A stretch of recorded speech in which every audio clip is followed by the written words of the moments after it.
Nesse vídeo, eu vou te mostrar tudo na prática, bem passo a passo, como você pode utilizar a GPU para fazer análise de dados e para treinar seus modelos de machine learning. No treinamento de modelos de machine learning, você vai ver que a performance é 200 vezes até 250 vezes mais rápida. E na parte de execução dos comandos também para análise de dados, muito mais rápido. E não se preocupa, porque mesmo que você não tenha uma GPU no seu computador, assim como eu também não tenho, dá para usar uma GPU gratuita que eu vou te ensinar aqui tudo bem passo a passo. Então bora lá começar.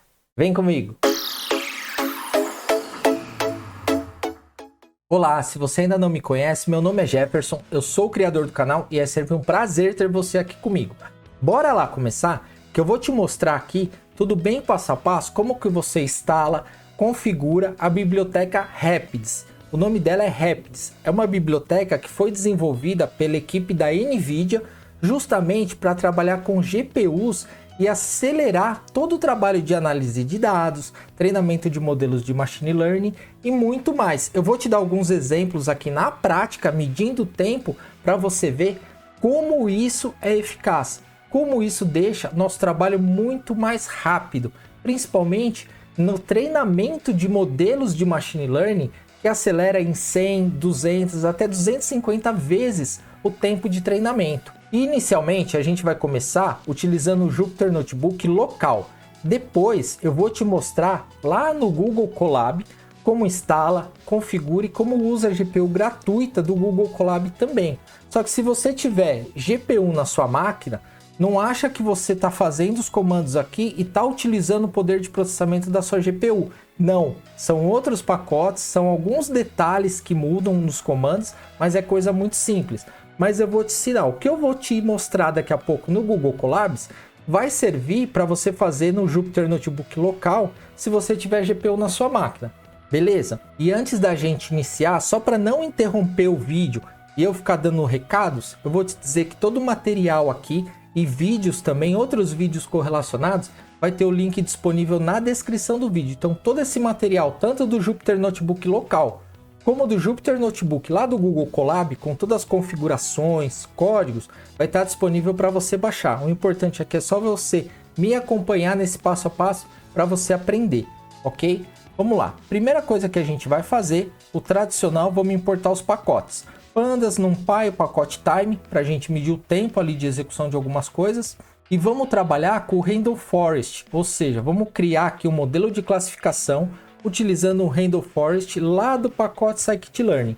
Então, a gente vai importar do Scikit-Learn o Random Forest, o Grid Search, que é para ajuste de hiperparâmetros, o R2 Score, o Label Encoder, o Min-Max Scaler e o Train Test Split. Eu vou detalhando tudo aqui passo a passo. Vamos só importar nossos pacotes. Prontinho, agora que nós já importamos, nós vamos importar os nossos dados. Primeira coisa, a gente vai importar o nosso conjunto de dados. Eu vou chamar aqui, ó, df dados, que vai ser igual que o pd.read.csv.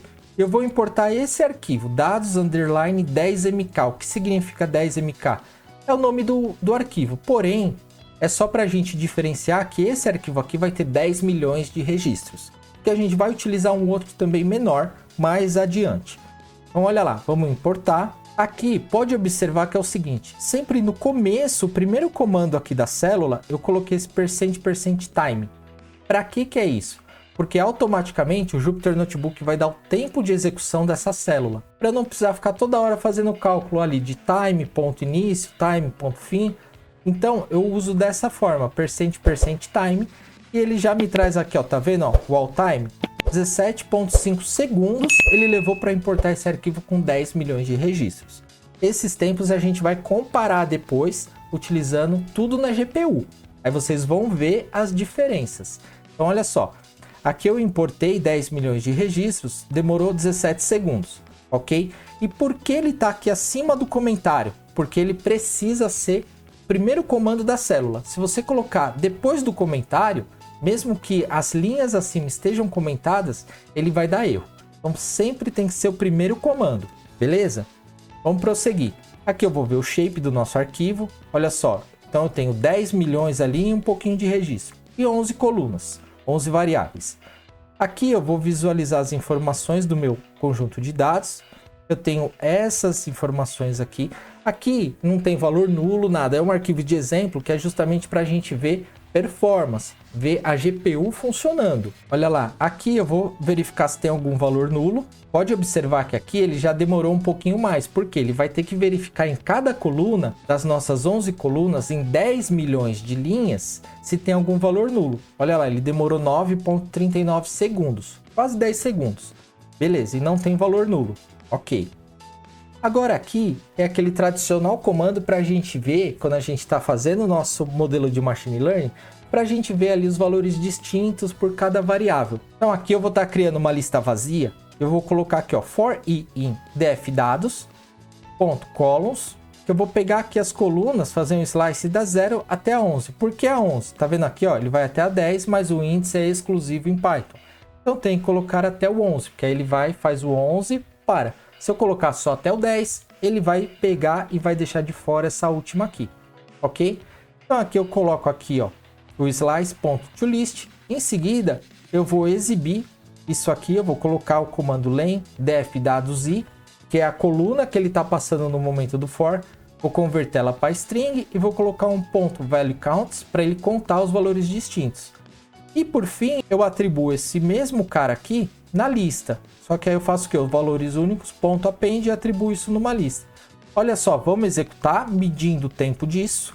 Ele está executando aqui, como nós temos 1 milhão de registros, ele vai demorar um pouquinho. E olha só, ele fez agora a contagem ali de valores distintos que a gente tem em cada variável. E olha o tempo que demorou, 1 minuto e 58 segundos. Ou seja, praticamente 2 minutos só para ele fazer esse looping e contar ali os valores distintos em cada variável. Então, ó, depois a gente vai comparar isso também, tá? E ó, quase 2 minutos. Aí você vai ver que é uma coisa assim impressionante. Quando você piscar seu olho com a GPU já vai estar feito. Só isso daí já vai valer um like nesse vídeo, hein?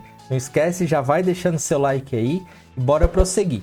Aí a gente vai entrar numa etapa de processamento dos dados. Aqui eu vou fazer alguns passos simples, mas para mostrar o tempo mesmo para vocês, ok? O objetivo aqui não é criar um modelo de machine learning, ver a acurácia, treinar, retreinar. É mostrar, avaliar os tempos, como isso pode estar agilizando o seu trabalho. Olha lá, aqui a gente vai fazer um label encoder. Você sabe que o label encoder, assim como eu já mostrei em outros vídeos, é para quê? Para transformar as variáveis que estão categóricas com strings, transformar em número, que é da forma que os modelos de machine learning precisam receber a informação, tudo numérica. Olha lá, então eu vou executar aqui o nosso label encoder, vamos marcar o tempo também. Prontinho, 10 segundos, ele já fez o label encoder.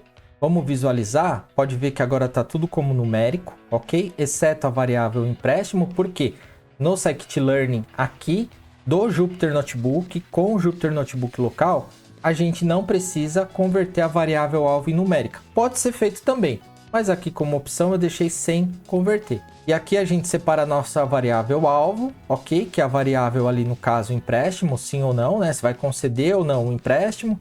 Aqui vamos separar as variáveis preditoras. Eu não estou entrando no detalhe dos comandos, porque isso já tem vários vídeos aqui tudo detalhado. Agora o próximo passo é a gente fazer a divisão de dados de treino e dados de teste.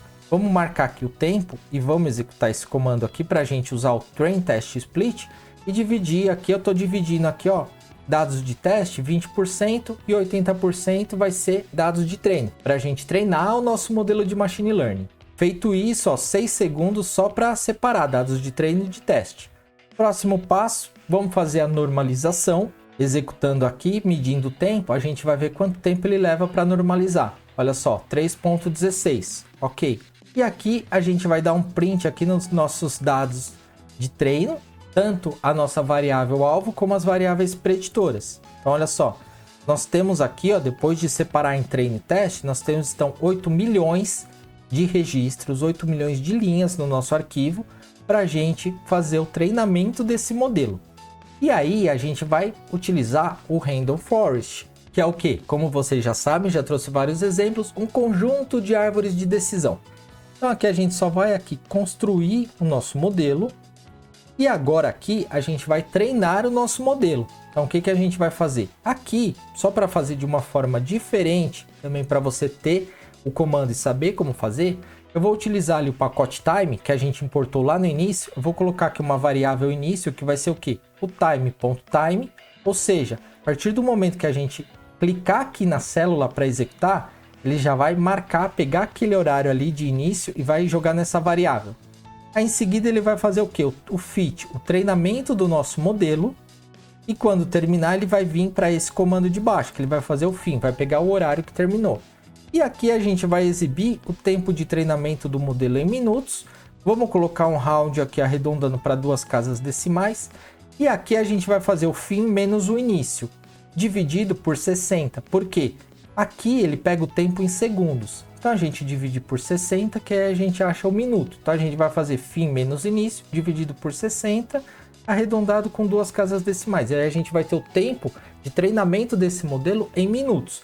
Aqui, lembrando, a gente está fazendo sem o uso da GPU. Daqui a pouco a gente vai comparar isso com a GPU. Olha lá, vamos executar. Então aqui ele começou a fazer o treinamento desse nosso modelo de Machine Learning com o Randall Forest. E aí a gente está medindo o tempo disso. Vamos ver quanto tempo ele vai levar para fazer o treinamento com 8 milhões de registros. E depois a gente vai levar tudo isso aqui para o Google Colab. Vamos utilizar a GPU e vamos ver os tempos e comparar. Olha só, e agora que o nosso modelo já acabou de ser treinado, olha quanto tempo levou de treinamento aqui, normal no nosso Jupyter Notebook. 21 minutos e 16 segundos. Vamos arredondar para 21 minutos. Com uma acurácia de 0,84 ali. Vamos arredondar para 0,85%. Foi a acurácia desse treinamento aí com 8 milhões de registros. Demorando 21 minutos para fazer o treinamento do modelo. Olha só, quanto tempo, hein? E aí, uma outra particularidade que eu vou querer mostrar para vocês também com o uso da GPU é o seguinte, é o ajuste dos hiperparâmetros. Eu já trouxe vídeos aqui no canal falando sobre o Grid Search CV, que ele faz o quê? A gente consegue colocar vários parâmetros ali e no momento que o treinamento estiver ocorrendo, o próprio Grid Search vai montando a grade de parâmetros e aí vai fazendo o treinamento simultaneamente com diversos parâmetros e depois dá para a gente a melhor acurácia com os melhores parâmetros. Isso é muito útil também para a gente fazer ajuste de hiperparâmetros, só que isso com a GPU tem uma particularidade que eu vou mostrar para vocês daqui a pouco. Antes, eu só vou fazer aquele mesmo passo a passo que nós fizemos tudo acima, ó. Tá vendo? Aqui eu vou carregar o arquivo, só que eu vou carregar o arquivo agora menor, com 2.000 registros. Por quê? Porque senão vai demorar muito para treinar os hiperparâmetros, ok? Aqui eu vou fazer todo o procedimento que nós fizemos acima. Então eu vou carregar aqui o nosso arquivo, tá? Então tem um shape aqui, ó, de 2.000 linhas e 11 variáveis. É aquele mesmo arquivo que tem 10 milhões, só que aqui com 2.000 registros. Vou fazer toda a outra etapa que eu fiz passo a passo explicando para vocês. Aqui eu coloquei em uma única célula para ser mais rápido, tá? Então a gente vai ter aqui para treino 1.600 registros. Pouco, perto de 8 milhões que nós treinamos. Aqui eu vou construir o meu Randall Forest classificador. E aqui eu faço o Grid Search. Então vou usar esses hiperparâmetros. Tá? Vou passar o grid de parâmetros. Isso já tem tudo detalhado em outros vídeos, por isso que eu não vou entrar no detalhes. Vou deixar o link também aqui na descrição. Aqui eu vou iniciar aqui o treinamento e ele vai mostrar pra gente quantos treinamentos ele fez e vai retornar qual o melhor parâmetro e a melhor acurácia que ele encontrou com aqueles determinados parâmetros. Isso serve para a gente fazer uma etapa antes de realmente treinar o nosso modelo. Por quê? Porque a gente vê os hiperparâmetros, aí depois a gente pega só o hiperparâmetro que é melhor e faz o treinamento efetivo do nosso modelo. Isso tem tudo no outro vídeo que vai estar aqui na descrição. Aqui eu vou executar e olha só, tá executando e vamos marcar o tempo também desse treinamento com os hiperparâmetros, para ele ir fazendo diversos treinamentos ali simultaneamente. E olha só, com esses hiperparâmetros que nós colocamos aqui, então, ele obteve uma acurácia de 75,62%. Com esses hiperparâmetros, que foi o que ele melhor ali achou para chegar nessa acurácia, ele demorou aqui 42 segundos, tá? Aqui é segundos, por quê? Porque aqui, ó, eu não dividi por 60, igual eu fiz lá em cima, que ia dar um tempo muito grande. Então, aqui, 42 segundos. E ele treinou 81 modelos, ou seja, ele fez 81 treinamentos com todos os hiperparâmetros para achar aqui o melhor hiperparâmetro com a melhor acurácia.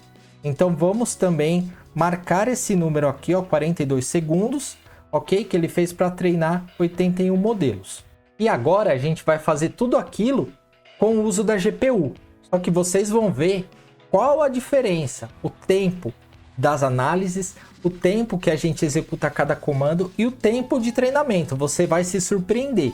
Então olha só, primeira coisa que a gente tem que fazer aqui no Google Colab, a gente precisa vir aqui, ó, em ambiente de execução. Aí a gente vai vir aqui, ó, alterar o tipo de ambiente de execução. Por padrão, ele vai vir marcado aqui como CPU para você, ok? Você vai escolher a T4 GPU, que é o seguinte. Aqui, para mim, aparece essas duas, porque como eu uso para o Google Colab também para alguns trabalhos profissionais justamente para usar a GPU, então eu tenho a assinatura Pro do Google Colab. Porém, essa T4 GPU, ela é gratuita, você vai conseguir utilizá-la de forma gratuita. A diferença é o seguinte, para você usar, treinar, fazer os testes, aprender aqui, testar esse pacote Rapids e ver as funcionalidades, vai ser bom e vai te atender. Mas ele tem um limite de uso, tá? Por isso que eu tenho o Google Colab Pro, porque eu uso também para os meus trabalhos ali profissionais. Então, é só você vir aqui, marcar aqui que você quer usar a T4 GPU. Eu vou deixar nessa porque eu já configurei, carreguei os arquivos, tudo. É a mesma coisa. A diferença é que essas daqui, elas têm mais disponibilidade de memória. Porém, eu vou deixar o monitor aberto aqui da GPU quando a gente estiver treinando o nosso modelo e vocês vão ver que vai atender perfeitamente com a T4 GPU. Então, voltando aqui, vamos iniciar e vamos baixar os pacotes que a gente precisa instalar do Rapids para a gente utilizar a GPU, porque com os pacotes tradicionais não vai utilizar a GPU, precisa ser esses pacotes da NVIDIA, essa biblioteca do Rapids que foi desenvolvido justamente para isso. Então o que a gente vai fazer? A gente vai colocar esses dois comandos ali que a gente vai baixar os dados ali do GitHub, é o GitHub oficial do Rapids. Em seguida a gente vai instalar os pacotes. Vamos colocar aqui para executar. Ele vai começar a fazer o clone, vai começar a instalar, baixar os pacotes e instalar aqui no Colab. Ou seja, os pacotes para a gente usar as GPUs. E uma coisa que eu queria saber de você é se você já conhecia, se você já sabia que o Google Colab disponibiliza uma GPU gratuita para a gente utilizar com os nossos trabalhos aqui de ciência de dados. Deixa para mim aqui nos comentários para eu saber se você já conhecia e já sabia dessa funcionalidade. Então olha lá, aqui ele já fez todo o download e instalação de diversos pacotes para a gente utilizar as GPUs. Então ó, durou aproximadamente 3 minutinhos. Por quê? Porque é muita coisa que ele tem que baixar aqui, ó. Ele tem que baixar e instalar, tá vendo? Então esse tempo é normal, porque até então ele não tá fazendo isso com o uso de GPU. Aqui ele tá só fazendo download e instalando os pacotes ali no Google Colab, ok? E aí pode observar aqui, ó, que no momento que ele começa a instalar, ele já detecta que a gente tá usando uma CPU, ó, Tesla V100 SX-M2 de 16 GB GPU, tá vendo, ó? Se você ver aqui meu ambiente, ó, V100, que é a CPU, justamente essa aqui. Para a gente ver a GPU que a gente está utilizando, a gente vai fazer o seguinte. A gente roda esse comando aqui, ó, exclamação NVIDIA-SMI. Quando a gente executar, olha só, ele vai mostrar a GPU aqui, a marca da GPU, tá vendo? Exatamente a que o próprio pacote já detectou. Ou seja, então ele já instalou e já detectou que a gente tem um ambiente para utilizar a GPU.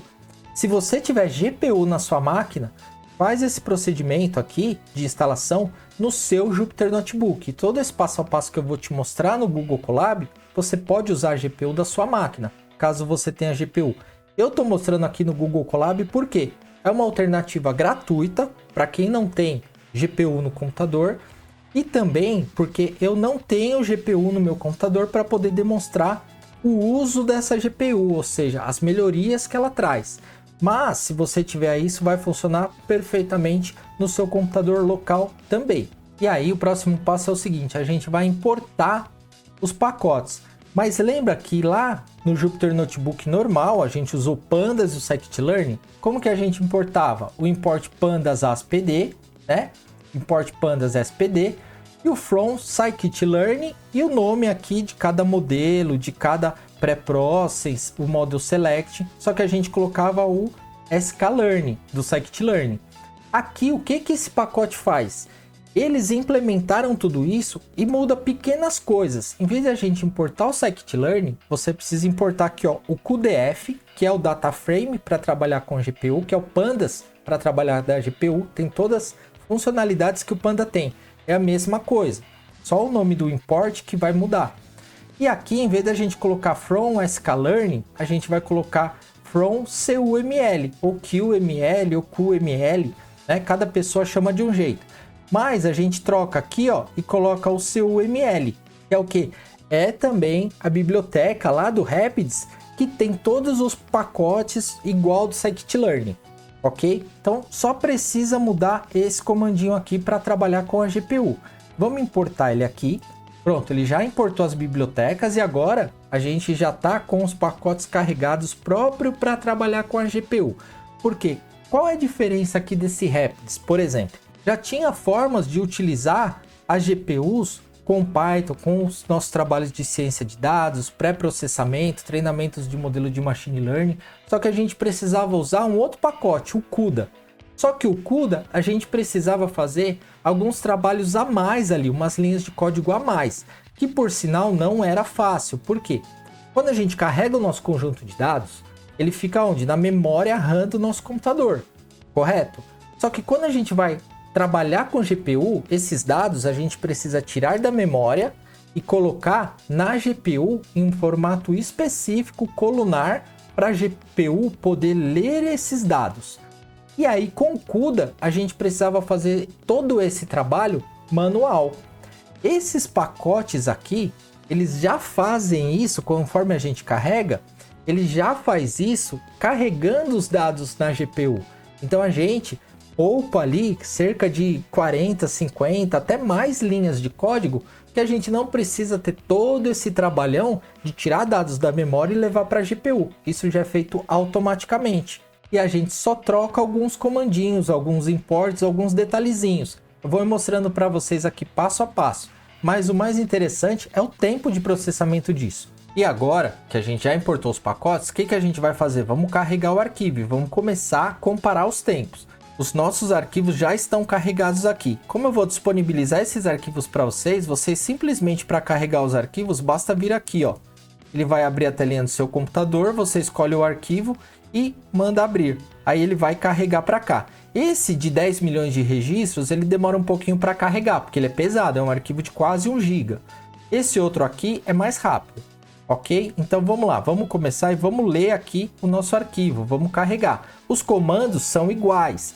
O que muda? A gente já carregou as bibliotecas para trabalhar com a GPU. Então aqui tudo que a gente vai fazer está na GPU. Daqui para frente está tudo na GPU. Então a gente vai vir aqui, vai carregar o nosso conjunto de dados. Executamos. Olha só, 410 milissegundos, nem um segundo, ó. Carregou 10 milhões de registros. Lembra o tempo lá no nosso Jupyter Notebook sem a GPU? Ele carregou em 17 segundos. Então você já começa a ver por aqui a potência da GPU. Agora aqui, ó, vamos fazer aqui o dfdados.info.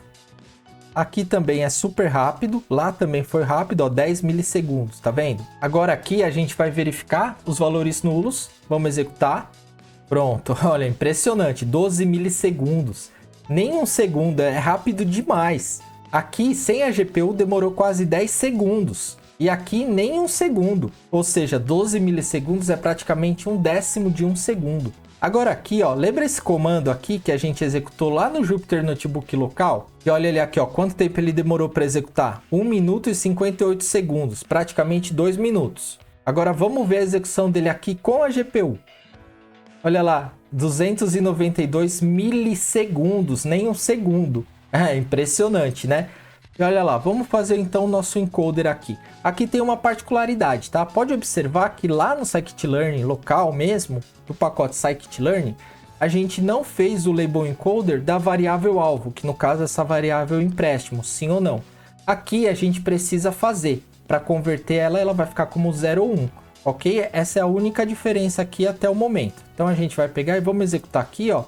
O nosso encoder ele já fez. 141 milissegundos, é impressionante, eu nem termino de falar, ele já executou. Aqui, o nosso label encoder demorou 11 segundos praticamente. Agora aqui a gente vai separar a variável target da preditora, já separamos. Agora aqui a gente vai separar os dados em treino e em teste. No Jupyter Notebook sem a GPU, ele demorou 6,25 segundos. Vamos ver aqui quanto tempo ele vai demorar. 1,58 segundos. Bem menos. Aqui a gente precisa fazer o seguinte. Quando a gente faz isso aqui, que a gente está utilizando os pacotes da GPU do Rapids, o que a gente precisa fazer depois? Converter eles para um data frame, porque aqui ele vai ficar como um array. Aqui a gente volta eles para um data frame. Essa é a única diferença, comandinho bem simples também. Vamos executar. Ele não demora nada, nem um segundo, beleza? Agora aqui a gente vai fazer a normalização. A normalização aqui demorou 3,16 segundos. Aqui com a GPU, vamos ver o tempo que vai ser de normalização. Olha lá, aqui a normalização ela demorou 1,44 segundos. E vamos ver aqui a quantidade de nossos registros, 8.013.440 registros. Se a gente olhar aqui, ó, a mesma quantidade. Então é com a mesma quantidade que a gente vai treinar o modelo, para a gente poder medir a diferença de tempo. Então olha lá, aqui da mesma forma a gente faz o nosso construtor do modelo, igual fizemos lá. E aqui a gente vai colocar o fit, que é para treinar. Lembra que aqui, ó, ele demorou 21 minutos para fazer o treinamento do modelo. Aqui, vamos ver quanto tempo ele vai treinar. E eu vou até abrir aqui, ó, o monitoramento da GPU, tá vendo? Então vamos executar. Eu vou clicar aqui para a gente começar a executar e medir o tempo. Olha isso, 23,5 segundos. 23,5 segundos para uma diferença de 21 minutos. É uma diferença de tempo gigantesca. Viu só? 23 segundos contra 21 minutos. É assim extremamente fantástico. E pode observar que ele nem está consumindo muito da GPU. Se a gente fosse criar modelos de Deep Learning, que é muito mais complexo, a gente talvez utilizaria aqui metade dessa GPU. Ou 10 GB de 16. Para esses modelos que a gente está fazendo de exemplo aqui, a gente não consome aqui, ó, nem 20% da GPU. Olha só, e se a gente visualizar a acurácia aqui, foi de 75,5%. Aqui, quanto que foi a acurácia? 84%. Deu uma diferença de acurácia, mas isso a gente consegue fazer ajustes nos hiperparâmetros e tudo mais, que é o que eu vou te mostrar agora a seguir. E aí a gente consegue fazer os ajustes com os hiperparâmetros, tudo para melhorar isso também. Mas você viu o tempo de treinamento do modelo de 21 minutos para 23 segundos. É assim uma diferença exorbitante.